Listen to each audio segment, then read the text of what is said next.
بسم الله الرحمن الرحيم. الحمد لله رب العالمين، والصلاة والسلام على أشرف الأنبياء والمرسلين نبينا ورسولنا محمد وعلى آله وصحبه أجمعين ومن تبعهم بإحسان إلى يوم الدين. أما بعد، اسلامی بھائیوں، یہ جو ہماری مجلس ہے، مجلس درس، مجلس وعظ و ارشاد، اس مجلس کی اللہ کے یہاں بہت بڑی اہمیت ہے، کیونکہ اسی مجلس کے ذریعے ہم کو اور آپ کو اپنی ذمہ داریوں کا احساس دلایا جاتا ہے، ایمانی جذبے کو تازہ کیا جاتا ہے۔ ظاہر ہے کہ اللہ تبارک و تعالیٰ نے ہم کو اس دنیا میں ایک خاص مقام پہ رکھا ہے، ایک خاص مقام عطا کیا ہے، اور اسی کے ساتھ خاص ذمہ داری بھی دی ہے، اور ذمہ داریوں کے ساتھ جو ہے اس کا اجر و ثواب بھی مہیا کیا ہے یا وعدہ کیا ہے۔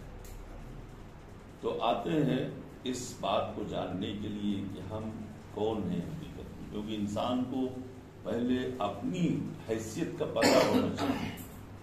دنیا میں بہت سارے لوگ، انسانوں کی بھیڑ ہے، اور انسانوں کی اس بھیڑ میں بہت سارے افکار و نظریات کے لوگ ہیں، بہت سارے ادیان ہیں، بہت سارے فرقے ہیں۔ تو انسانوں کی اس بھیڑ میں ہم کیا ہیں؟ انسان جب اپنی حیثیت کو جانے گا تو پھر جو ہے اس کے اندر ذمہ داری کا بھی احساس ہوگا، اور پھر ان ذمہ داریوں کو نبھانے کا جذبہ پیدا ہوگا، اور یہی خلاصہ ہے ایمانی زندگی کا، کہ ہم جانیں کیا ہیں، ہماری ذمہ داریاں کیا ہیں، اور ان ذمہ داریوں کو نبھانے کے طریقے کیا ہیں۔ یہ تین پہلو سے یا انہی تینوں میں ہماری ایمانی زندگی کا پورا خلاصہ ہے۔ اللہ تبارک و تعالیٰ نے ہم کو فرمایا، یا ہمارے بارے میں فرمایا، کنتم خیر امۃ اخرجت للناس تأمرون بالمعروف وتنہون عن المنکر وتؤمنون باللہ ولو آمن اہل الکتاب لکان خیرا لهم منهم المؤمنون واکثرهم الفاسقون۔ اللہ تعالیٰ کہتا ہے کہ اے امت محمدیہ، تم لوگ اس روئے زمین کی سب سے بہترین امت ہو۔ اس روئے زمین پر پائے جانے والی امتوں میں خیر امت، خیر اسم تفضیل کا صیغہ ہے، جس کا مطلب ہوتا ہے کہ بہت ساری چیزوں میں ایک چیز سب سے بہتر ہے۔ تو یقیناً اس روئے زمین پر بہت سارے جماعتیں ہیں، بہت سارے ادیان ہیں، بہت سارے فرق ہیں۔ تو اللہ تعالیٰ نے ہم کو جو ٹائٹل دیا اس روئے زمین پر، کہا تم خیر امت، یعنی سب سے بہترین امت۔ اس بہترین امت کو اللہ تبارک و تعالیٰ نے بتایا کہ اخرجت للناس، اس کی ذمہ داریوں میں بتایا کہ سب سے پہلی صفت یہ ہے، پہلی ذمہ داری یہ ہے کہ یہ امت بنائی گئی ہے لوگوں کے لیے، لوگوں کے لیے بنائی گئی۔ یہ نہیں کہا کہ مسلمانوں کے لیے بنائی گئی یا کسی جماعت کے خاص، بلکہ للناس، یعنی للناس کافر، سارے لوگوں کے لیے بنائی گئی۔ جیسے نبی کریم صلی اللہ علیہ وسلم کی بعثت جو ہے تمام لوگوں کے لیے، وما ارسلناک الا کافۃ للناس بشیرا ونذیرا۔ اللہ تعالیٰ نے اپنے نبی کی نبوت اور رسالت کو بیان کرنے کہا کہ ہم نے آپ کو تو سارے لوگوں کے لیے بشیر اور نذیر بنا کے بھیجا ہے۔ بشیر جنت کی خوشخبری دینے والا، نذیر اللہ کے عذاب سے ڈرانے والا۔ تو اسی طرح سے اللہ تعالیٰ نے ہم کو کہا کہ تم سارے لوگوں کے لیے بنائے گئے ہو۔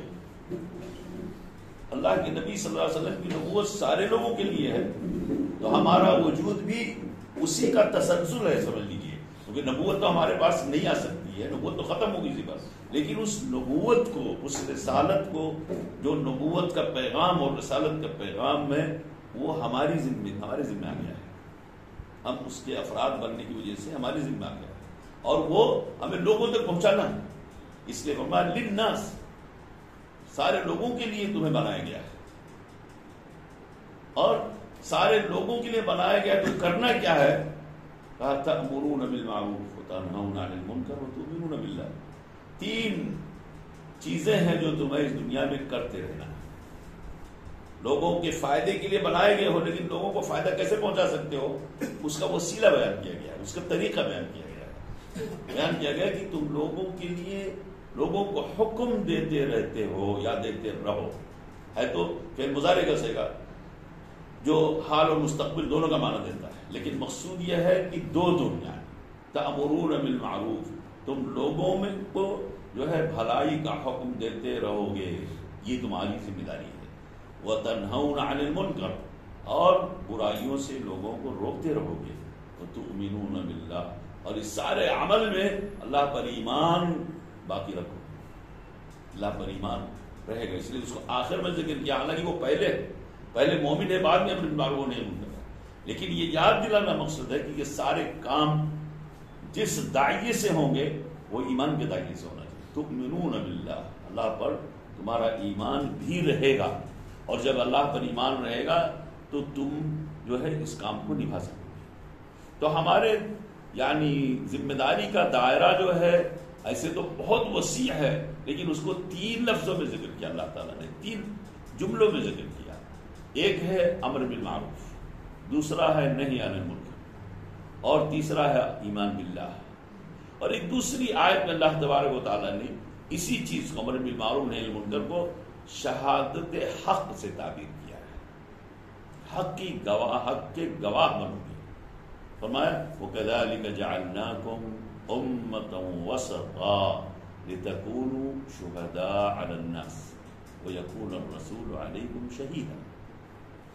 اللہ تعالیٰ کہتا ہے ہم نے تم کو اسی طرح امت وسط بنایا، درمیانی امت بنایا. یعنی نہ یہودیوں کی طرح تمہارے اندر کمی ہے، کیونکہ کمی جو ہے وہ یہودیوں کی صفت تھی، اور نہ ہی زیادتی ہے تمہارے ایمان اور عمل میں جیسے کہ نصارہ کے اندر تھا. غلو تھا نصارہ میں، اور کمی اور نقص تھی جو ہے وہ یہود کے اندر. یہود کی کمی یہ تھی کہ وہ اللہ پر بھی تہمت لگاتے تھے، اللہ کو بخیل کہتے تھے، اللہ کو گالیاں دیتے تھے، اللہ کو یعنی اللہ کا احترام و ادب نہیں تھا. انبیاء کی شان میں بھی بہت ساری گستاخیاں کرتے تھے. اسی لیے وہ کمی ہمارے اندر نہیں ہے. اللہ تعالیٰ نے کہا تمہارے اندر یہ نہیں ہے. اسی طرح سے نصارہ غلو آمیز رویہ اختیار کرتے. ان کا غلو کیا تھا؟ عیسیٰ علیہ السلام کو اللہ کا بیٹا قرار دیا، اور اللہ تبارک و تعالیٰ کو ان کا باپ بنا دیا عیسیٰ کا. تو یہ غلو آمیز رویہ کہا تم اس سے بھی بری ہو اور اس سے بھی بری ہو، تم درمیان کی امت ہو. نہ تمہارے اندر غلو ہے، نہ تمہارے اندر تقصیر ہے یعنی کمی ہے. اس لیے تم وسط، امت وسط ہو، اور ہر چیز کی وسط جو ہے وہ خیر ہوتی ہے. اسی لیے اللہ کے رسول صلی اللہ علیہ وسلم کے خطبے میں ہمیشہ آتا تھا خیر الامور اوسطها، خیر الامور اوسطها. سب سے بہترین عمل جو ہے، سب سے بہترین کام وہ ہے جو اوسط درجے کا ہوتا ہے. اوسط درجے کا. یہ امت بھی امت وسط ہے، نہ ہی اس کے اندر غلو ہے، نہ ہی اس کے اندر کمی ہے. کمی ہے تو بھی وہ خطا ہے، اور زیادتی ہے تو بھی وہ خطا ہے. تو یہ امت دونوں سے محفوظ ہے.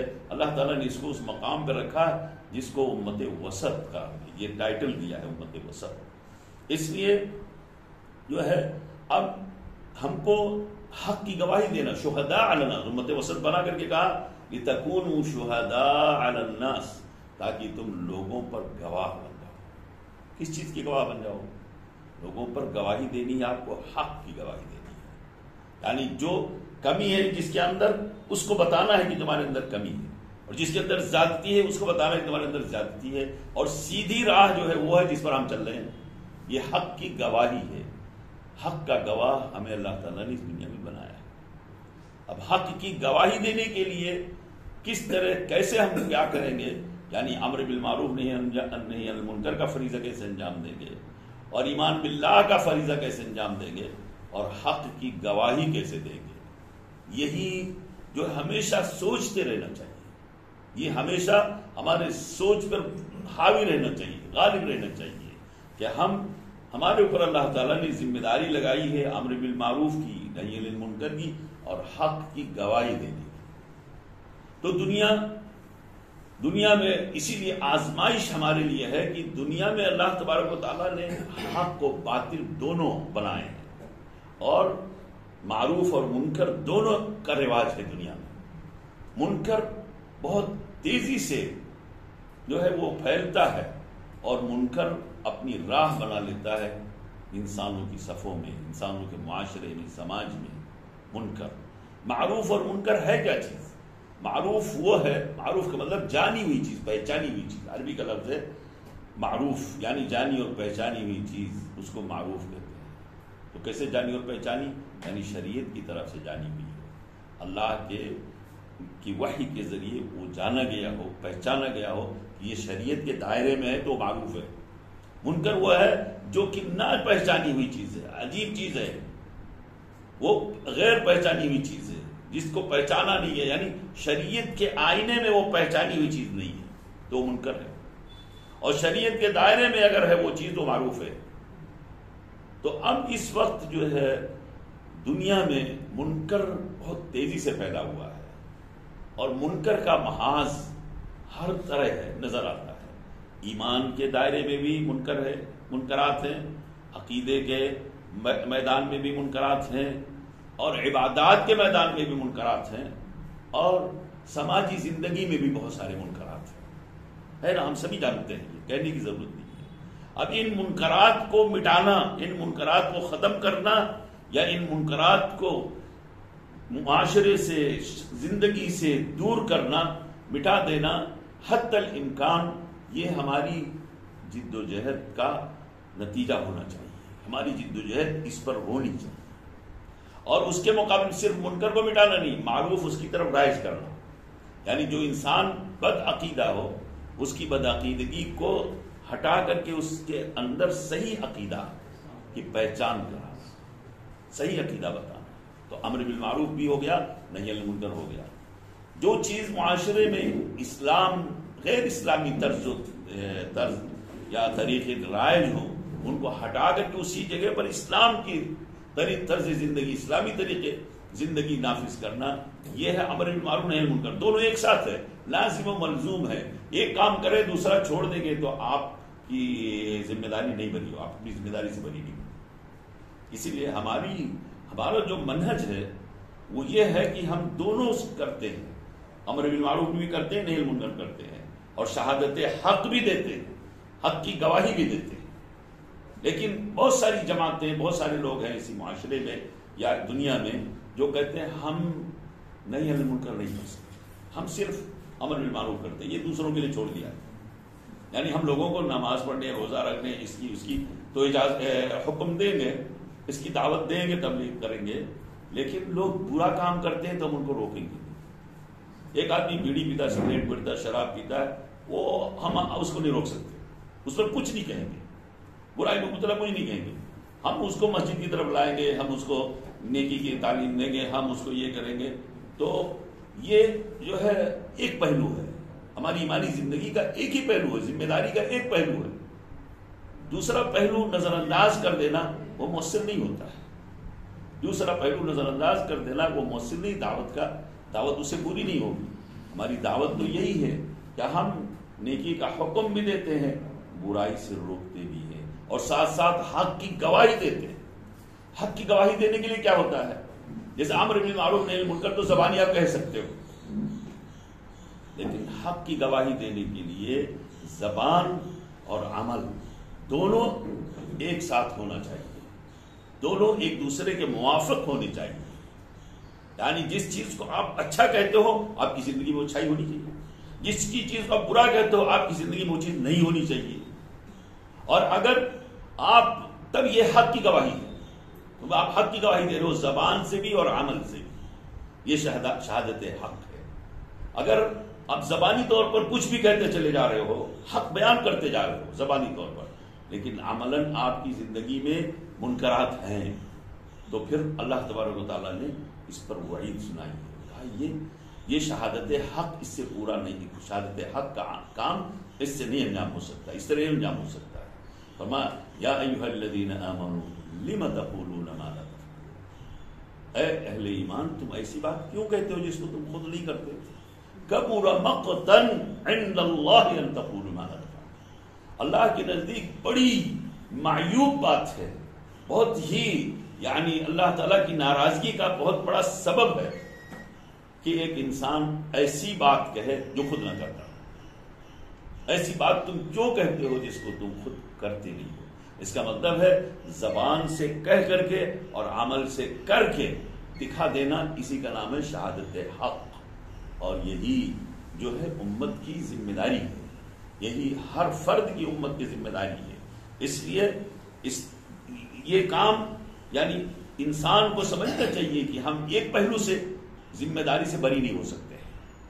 یعنی مثال کے طور پر ہمارے گھر میں بچے جو ہے وہ یعنی جب بیٹھتے ہیں اٹھتے ہیں گھر میں رہتے ہیں، نماز کا وقت ہے نماز حکم تو دے دیتے ہیں نماز پڑھنے کا، اگر نہیں پڑھتا ہے، اگر کوئی غلط کام میں ملوث ہے تو نظر انداز کریں، تو یہ ذمہ داری نہیں نبھا سکتے آپ اس طرح ذمہ داری نہیں نبھانا۔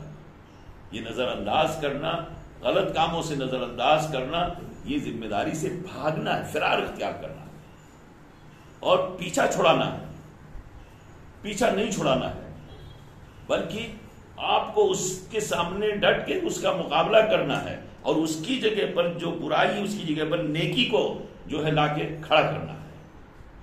ہمارا بچہ اگر نماز نہیں پڑھتا ہے تو اس کی نماز نہ پڑھنے کو ہم نماز پڑھنے کی صفت میں اس کو لانا ہے، ہمیں لانا ہے، تب ہم ذمہ داری ادا کر پائیں گے، تب جا کے امر بالمعروف نہی عن المنکر، یعنی وہ منکر کر رہا ہے۔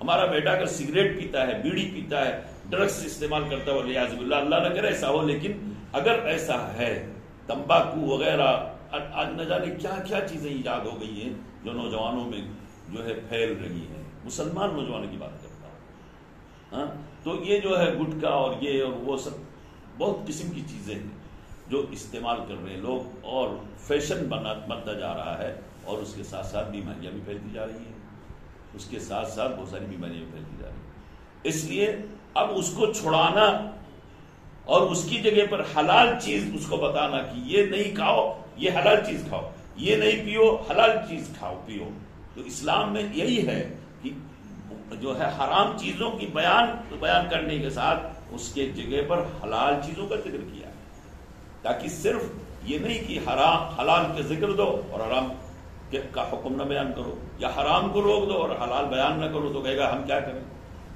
ایک آدمی جو ہے وہ سودی کاروبار کرتا ہے، کہتے سودی کاروبار، تو بھائی حلال طریقے سے کاروبار کا طریقہ سکھاؤ۔ ہاں، آپ ایک آدمی جو سود میں ملوث ہے، رشوت میں ملوث ہے، یا دوسری چیزوں میں ملوث ہے، جو کہ کاروباری زندگی میں بہت ساری چیزیں ہیں، تو ہم اگر کہیں کہ بینک سے تعامل نہیں کرو، بینک سے سود نہیں لو، بینک سے لے، یا شخص کو کسی کو بھی قرض دو تو سود نہ لو نہ دو، تو وہ پوچھے گا کہ ہم کیسے کریں، اسلام کا کیا طریقہ ہے؟ تو اسلامی تجارت کا، اسلامی بے و شراء کا، اسلامی طریقے لین دین جو ہے وہ کس طرح ہے کہ جس میں شائبہ نہیں ہے سود کا اور دوسری حرام چیزوں کا، وہ بتانا ہوگا۔ احل اللہ البیع وحرم، اللہ تعالیٰ نے جہاں کہا سود حرام وہی حلال بھی بتا دیا ہے، احل اللہ البیع وحرم الربا، اللہ تعالیٰ نے جو ہے وہ بیع کو یعنی تجارت کو حلال قرار دیا ہے اور سود کو حرام قرار دیا ہے۔ تو ایک کو حرام کیا، دوسرے کو حلال کیا، دونوں ایک ساتھ بیان کیا، تاکہ یہ نہ کہ آپ سود کو حرام کر رہے ہو تو کیا کریں، اگر سودی کاروبار حرام ہے تو ہم کیا کریں، تو اللہ تعالیٰ نے کہا تجارت کرو، غیر سودی تجارت کرو، اس میں بھی برکت ہے۔ تو کہنے کا مقصد یہ ہے کہ یہ ذمہ داری جو ہے ہماری وہ دو محاذ پر ہے، ایک تو امر بالمعروف یعنی نیکی کا حکم دینا اور برائی سے روکنا، دونوں ہی، اور اس کے بعد اپنے عمل سے، اپنے کردار سے، اپنی گفتار سے یہ حق کی گواہی دینا دنیا کے سامنے، کیونکہ ہم حق کے گواہ ہیں۔ اور اگر تضاد ہے، جیسا کہ عام مسلمانوں کی زندگی میں تضاد ہے، یعنی عقیدہ توحید کا دعویٰ کرتے ہیں، عقیدہ توحید کا دعویٰ کرتے ہیں، عقیدہ اتباع سنت کا دعویٰ کرتے ہیں، اور شرک میں بھی مبتلا ہے اور بدعت میں مبتلا ہے، کیونکہ توحید کا الٹا ہے شرک اور سنت کا الٹا ہے بدعت۔ تو سنت نہیں، سنت کی جگہ بدعت ہے اور توحید کی جگہ شرک ہے، یہ سب کچھ مسلمانوں میں ہے۔ اور وہ کہتا ہے لا الہ الا اللہ محمد رسول اللہ، اللہ کی توحید کا اقرار بھی کرتا ہے اور نبی کریم صلی اللہ علیہ وسلم کی رسالت کا بھی اقرار کرتا ہے، گواہی دیتا ہے، لیکن اس کے باوجود وہ نہیں سمجھتا ہے کہ میں اپنے اس اقرار کو، اپنے اس عہد کو توڑ رہا ہوں اپنے عمل سے، اپنے کردار سے۔ وما یؤمن اکثرهم باللہ الا وهم مشرکون، اللہ تعالیٰ نے کہا اکثر لوگ جو ایمان کا دعویٰ کرتے ہیں ان میں سے اکثر مشرک ہوتے ہیں۔ یہ قرآن میں سورہ یوسف کی آیت ہے، اکثر کہا، اکثر لوگ ایمان کا دعویٰ کرنے والے وہ شرک کرنے والے ہوتے ہیں۔ آج امت کا دیکھ لو، اگر آپ تجزیہ کرو، اگر آپ احصاء کرو، آپ اگر گن کے دیکھنا چاہو تو آپ کو موحدین کی تعداد تھوڑی نظر آئے گی اور مشرکین کی تعداد زیادہ نظر آئے گی۔ امت کی مشرکین کی، امت کے باہر جو مشرکین ہیں ان کا تذکرہ نہیں میں کر رہا ہوں، امت کے اندر جو مشرکین ہیں جو شرک کر رہے ہیں اور احساس نہیں ہے کہ شرک کر رہے ہیں۔ اب یعنی اگر اس تفصیل میں جائیں کہ شرک کیا کیا شرک ہے امت کے افراد کر رہے ہیں تو وہ بتانے کی ضرورت نہیں ہے، اور اس تفصیل میں جانے کی ضرورت ہم سب جانتے ہیں۔ آج درگاہوں پہ کیا ہوتا ہے، آج خانقاہوں میں کیا ہوتا ہے، آج صوفیہ اور اولیاء کی قبروں پہ کیا ہوتا ہے، چاہے اس اولیاء ہوں یا نہ ہوں، لیکن ہم نے مان لیا اگر ان کے کہنے کے مطابق تو ان کی قبروں پہ کیا ہوتا ہے، ان مردوں کے ساتھ کیا ہمارا تعلق ہے، یہ سب کچھ شرک ہے، شرک جلی ہے، شرک خفی نہیں ہے۔ ایک شرک خفی ہے جس کو ریاکاری وغیرہ کہا جاتا ہے، لیکن یہ تو شرک جلی ہے جو انسان کا توحید اس سے ٹوٹ جاتا ہے، اس سے نقض ہو جاتا ہے، وہ دائرہ اسلام سے خارج ہو کر کے وہ دائرہ شرک میں جا کے پڑ جاتا ہے، دائرہ توحید سے نکل کر کے۔ لیکن انسان کو احساس ہی نہیں ہے، مومن کو ایک احساس نہیں ہے۔ تو یہ بھی یعنی ضرورت ہے اس بات کی کہ ہم بتائیں، جو ہم موحد ہیں، ہم جو معروف پھیلانے والے، منکر کو روکنے والے اور حق کی گواہی دینے والے ہیں، تو ہمیں ہماری ہی ذمہ داری میں آتا ہے، ہماری ذمہ داریوں میں آتا ہے اس کو بتانا۔ اب اس کو بتانے کا طریقہ کیا ہے؟ اس کو بتانے کا طریقہ کیا ہے؟ طریقے بہت ہیں دنیا میں اس وقت، جو ہے وسائل ہر چیز میں وسائل کے اندر تنوع پیدا ہو گیا، مطلب وسائل کی بہت ساری قسمیں ایجاد کر لی گئی ہیں۔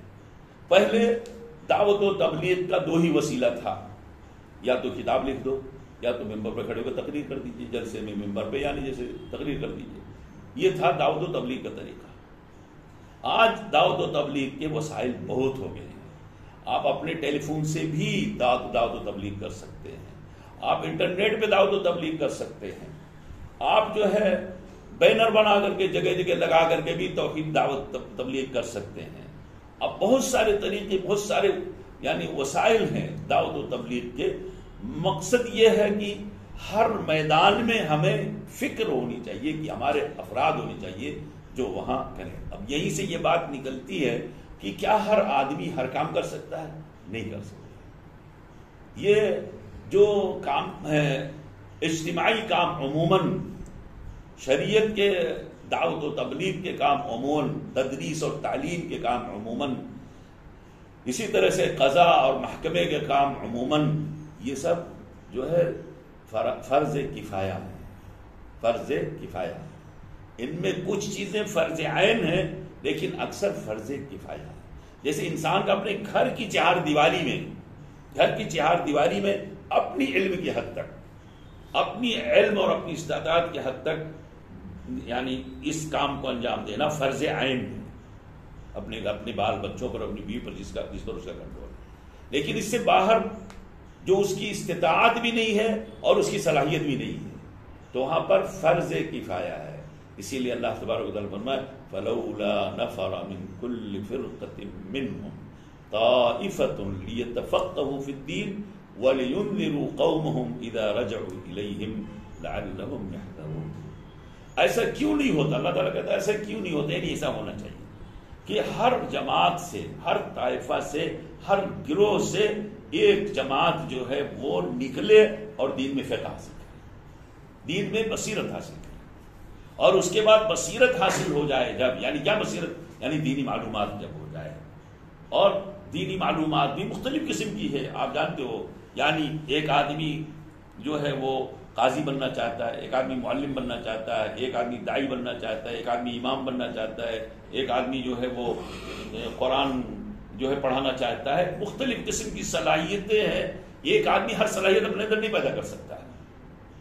اسی لیے اللہ تعالیٰ نے کہا کہ ایک جماعت ایسی ہونی چاہیے جو اسی صفت کی ہو، تو ہر محاذ پر ایک جماعت ہونی چاہیے۔ جیسے ساری دنیا میں اگر حفاظ ختم ہو جائے تو سب گنہگار ہو جائیں گے، حفاظ کی ایک جماعت ہونی چاہیے جو قرآن کی حفاظت کرے اور دوسروں کو تحفیظ کی ذمہ داری یعنی مسلمان نونہالوں پر وہ انجام دے، اس خدمت کو انجام دے۔ اسی طرح سے سارے لوگ اگر فقہ پڑھنا چھوڑ دیں، اگر دینی بصیرت حاصل کرنا چھوڑ دیں، حلال حرام کون بتائے گا عام انسانوں؟ اسی لیے ایک جماعت فقہا کی بھی ہونی چاہیے، ایک جماعت محدثین کی ہونی چاہیے، ایک جماعت جو ہے وہ دوسرے کام کے لیے ہونی چاہیے، فتویٰ دینے کے لیے ہونا چاہیے، قاضی ہونا چاہیے، وغیرہ وغیرہ۔ تو یہ جو ہے فرض کفایہ ہے، جو اجتماعی زندگی میں کچھ کام ہے فرض کفایہ ہے، جن کو انجام دینے کے لیے ایک مخصوص جماعت کو ہونا چاہیے۔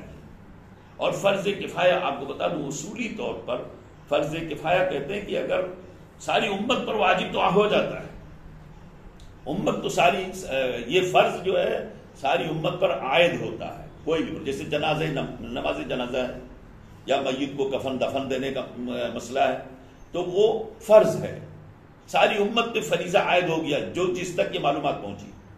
لیکن اگر چند لوگ اٹھ کے اور اس کام کو انجام دے دیا جیسا مطلوب ہے شرعاً، تو پھر ساقط دوسرے لوگوں سے وہ واجب جو ہے وہ ختم ہو جاتا ہے، یعنی وہ واجب کا مطالبہ نہیں ہوگا، گنہگار نہیں ہوں گے۔ سب لوگوں نے نہیں کیا تو جنہوں نے کیا وہ ان کی طرف سے بھی ہو گیا، اور جنہوں نے نہیں کیا ان کی طرف سے بھی ہو گیا۔ اس لیے فرض کفایہ کے بارے میں اصولی طور پر کہا جاتا ہے فرض عین سے اہمیت میں تو کم ہے، کیونکہ ہر شخص پر ایک چیز فرض ہے اور یہ چند لوگوں پہ فرض ہے، لیکن مبہم ہے، چند لوگوں سے مراد متعین نہیں کیا گیا کہ کون کون اس میں کون لوگ ہوں گے، نام نہیں لیا گیا، بلکہ یہ کہا گیا ایک گروہ ہونی چاہیے، اور ان گروہ کا کون منتخب کرے گا، کون کیا کرے گا، یہ معاشرے کا کام ہے، تو اس میں متعین نہیں ہے۔ لیکن یہ اہمیت کے اعتبار سے فرض عین سے کم اہمیت اس کی ہے، لیکن فرض کفایہ اپنے اجر و ثواب میں، اپنے شرف میں، اپنے رتبے میں فرض عین سے بڑا ہے۔ کیوں؟ کیونکہ ایک انسان اپنا بھی کام کرتا ہے اور اپنے بھائی کی طرف سے بھی کام کرتا ہے، دوسروں کا بھی کی ذمہ داریوں نبھاتا ہے، اس لیے اجر کے حساب سے فرض کفایہ فرض عین سے بڑا ہے، بڑا اجر ہے اس میں۔ آپ نے سنا ہوگا نبی کریم صلی اللہ علیہ وسلم نے نماز جنازہ کے بارے میں اجر و ثواب کے متعلق فرمایا من صلی علی اخی المؤمن، نماز پڑھی، نماز جنازہ پڑھی، فلہ قیرات، ایک قیرات کا ثواب اس کو ملے گا۔